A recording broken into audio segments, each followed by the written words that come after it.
بسم الله الرحمن الرحیم. د پښتو ټایم لاین 1 وګو دوستانو، السلام علیکم.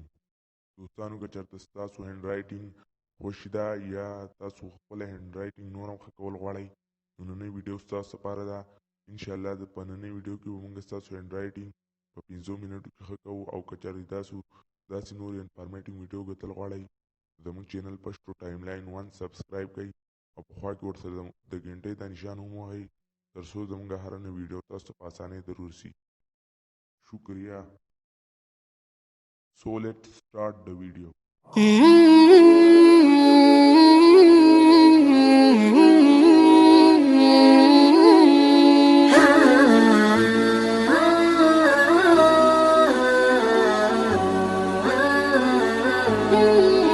بسم الله الرحمن الرحیم. نمبر 1، تاسو به اکثر نوٹ کړي وي چې په بعضې لفظ کې تاسو الفابیټ ډېر ښه لیکئ او په بعضې کې خوښ وي.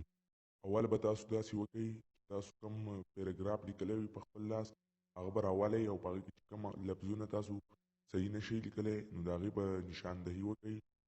بیا په ساده یو پاڼه باندې به دا الفابیټ جدا جدا ولیکئ او ښکته به رو په رو پریکټس کوئ او خط به ورڅخه هم تېزوئ.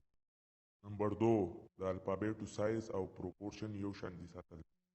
تاسو له پکار دی چې کله تاسو لیکل کوئ نو چې په هغې کې کوم لفظونه د ټولو سایز یو شانتي، څه واړه او غټ پکې نه وي، او چې کوم ځای کې ټکی ریپیټ راغلی لکه چې ای شو او دا یو ځای کې هم راغلی بیا بل ځای کې چې د دې سایز او یو شانتي بدل پکې چې څومره ستاسو شیپ او پروپورشن صحیح وي نو دومره به خط هم ښایسته ښکاري.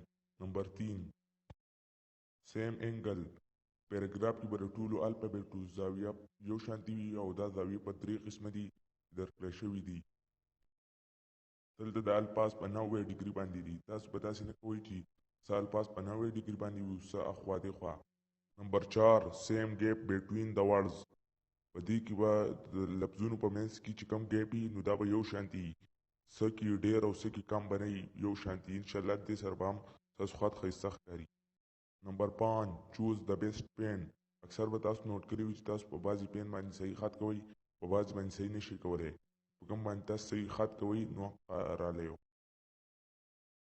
ویډیو هم خوښیږي ویډیو لایک کړئ او چینل سبسکرایب کړئ. ویډیو د نور ملګرو سره هم شیر کړئ تر څو هغوی ته هم استفاده والي.